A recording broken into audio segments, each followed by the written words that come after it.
తెలంగాణలో పంటల కొనుగోళ్లలో నెలకొన్న తీవ్ర సంక్షోభం, రైతుల అవస్థలపై బీఆర్ఎస్ వర్కింగ్ ప్రెసిడెంట్ కేటీఆర్ తీవ్ర ఆగ్రహం వ్యక్తం చేశారు. ఈ మేరకు ముఖ్యమంత్రి రేవంత్ రెడ్డికి ఆయన బహిరంగ లేఖ రాశారు. 2 నెలలుగా కొనుగోలు కేంద్రాల్లో రైతులు అష్టకష్టాలు పడుతున్నా ప్రభుత్వం పట్టించుకోవడం లేదని లేఖలో పేర్కొన్నారు.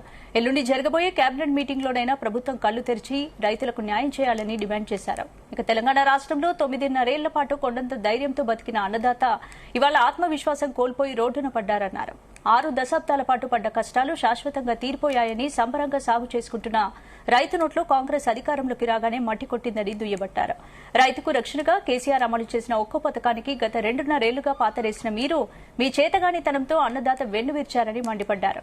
మీ కుర్చీని కాపాడుకోవడానికి ఢిల్లీకి మూటలు మోయడం తప్ప రైతులు తెచ్చిన ధాన్యాన్ని కొనాలన్న సోయి మాత్రం మీలో కనిపించడం లేదని విమర్శించారు మాజీ మంత్రి కేటీఆర్.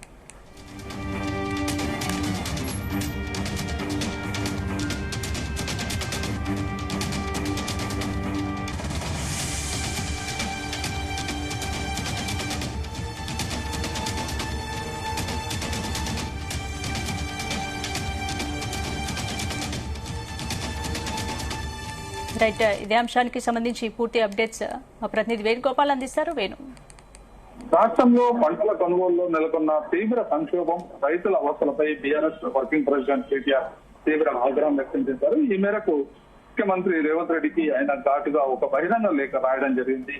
2 నెలలుగా కొనుగోలు కేంద్రాల్లో రైతులు అష్టకష్టాలు పడుతున్నా కానీ ప్రభుత్వం పట్టించుకోవడం లేదు అంటూ ఈ ప్రభుత్వంపై కేటీఆర్ నిప్పులు చెరిగారు. కనీసం ఎల్లుండి జరగబోయేటువంటి కేబినెట్ మీటింగ్ లోనైనా ప్రభుత్వం రైతులకు న్యాయం చేయాలని చెప్పి కూడా ఆయన డిమాండ్ చేయడం జరిగింది. రాష్ట్రంలో 9.5 ఏళ్ల పాటు కొండంత ధైర్యంతో బతికిన అన్నదాతకు ఈ రోజు ఆత్మవిశ్వాసం కోల్పోయి రోడ్డున పడ్డారని చెప్పి కూడా ఈ లేఖలో పేర్కొనడం జరిగింది. ఇక 6 దశాబ్దాల పాటు పడ్డ కష్టాలు శాశ్వతంగా తీరిపోయాయని సంబరంగా సాగు చేసుకున్న రైతుల నోట్లో కాంగ్రెస్ అధికారంలోకి రాగానే మట్టి కొట్టిందని చెప్పి కూడా దుయ్యబట్టారు. ఇక రైతుకు రక్షణగా కేసీఆర్ అమలు చేసిన ఒక్కొక్క పథకానికి గత 2.5 ఏళ్లుగా ప్రభుత్వం పాతరేసి చేతకాని దాంతో అన్నదాత వెన్నువిరిచారని చెప్పి కూడా మండిపోవడం జరిగింది.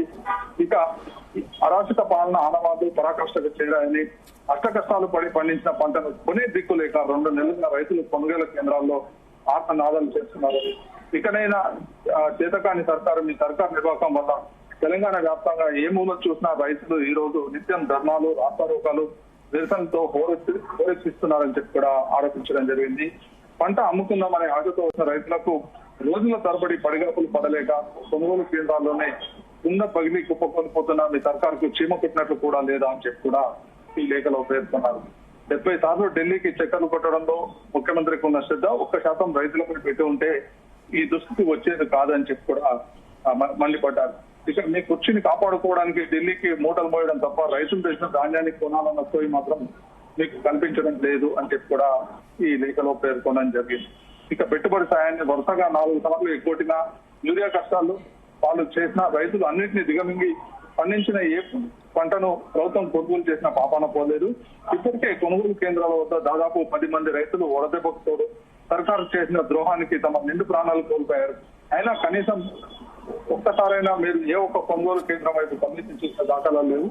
అందుకే రైతులు మరో మార్గం కనిపించక ఇంతకాలం కంటి పాపలా పెంచుకున్న పంటను తమ చేతులతోనే తగలబెట్టుకుంటున్నారని, ఇవాళ తెలంగాణలో రోడ్లపై ఖాళీ బూడిదవుతున్న ధాన్యం కుప్పలు మీ అసమర్థకు ప్రత్యక్ష సాక్ష్యాలు. గత 2 నెలలుగా రాష్ట్రంలో నిరసనలో పాల్గొనని రైతు నేడు రాష్ట్రాలకు జరగని రహదారి లేదు అని చెప్పి కూడా ఈ లేఖలో పేర్కొన్నారు.